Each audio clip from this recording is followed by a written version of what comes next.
क्रोधी व्यक्ति का जीवन बदल देगी। गौतम बुद्ध की ये कथा तो चलिए शुरू करते हैं, लेकिन उससे पहले हमारे इस चैनल इंस्पायर्ड बाय उत्कर्ष को जरूर सब्सक्राइब कर लेना और वीडियो अच्छा लगे तो वीडियो को लाइक कर देना। तो चलिए दोस्तों शुरू करते हैं। एक दिन गौतम बुद्ध अपने शिष्यों के साथ एकदम शांत बैठे हुए थे।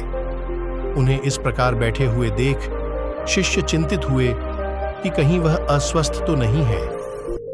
एक शिष्य ने उनसे पूछा कि आज वह मौन क्यों बैठे हैं, क्या शिष्यों से कोई गलती हो गई है?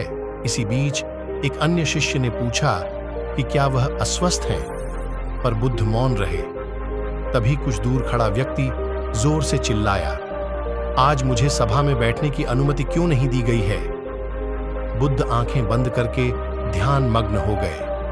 वह व्यक्ति फिर से चिल्लाया, मुझे प्रवेश की अनुमति क्यों नहीं मिली? इसी बीच एक उदार शिष्य ने उसका पक्ष लेते हुए कहा कि उसे सभा में आने की अनुमति प्रदान की जाए। बुद्ध ने आंखें खोलीं और बोले, नहीं, वह अछूत है, उसे आज्ञा नहीं दी जा सकती। यह सुनकर शिष्यों को बड़ा आश्चर्य हुआ।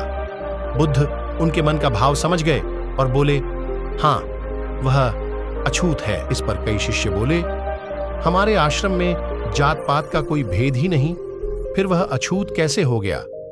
तब बुद्ध ने समझाया, आज वह क्रोधित होकर आया है। क्रोध से जीवन की एकाग्रता भंग होती है। क्रोधी व्यक्ति प्राय मानसिक हिंसा कर बैठता है, इसलिए जब तक वह क्रोध में रहता है तब तक अछूत होता है। इसलिए उसे कुछ समय एकांत में खड़े रहना चाहिए। क्रोधित शिष्य भी बुद्ध की बातें सुन रहा था। पश्चाताप की अग्नि में तपकर वह समझ चुका था कि अहिंसा ही मनुष्य का महान कर्तव्य व परम धर्म है। वह बुद्ध के चरणों में गिर पड़ा और कभी क्रोध न करने का प्रण लिया। शिक्षा आशय यह है कि क्रोध के कारण व्यक्ति अनर्थ कर बैठता है और पश्चाताप उसे बाद में होता है, जिसका कोई लाभ नहीं मिलता। इसलिए हमें क्रोध नहीं करना चाहिए।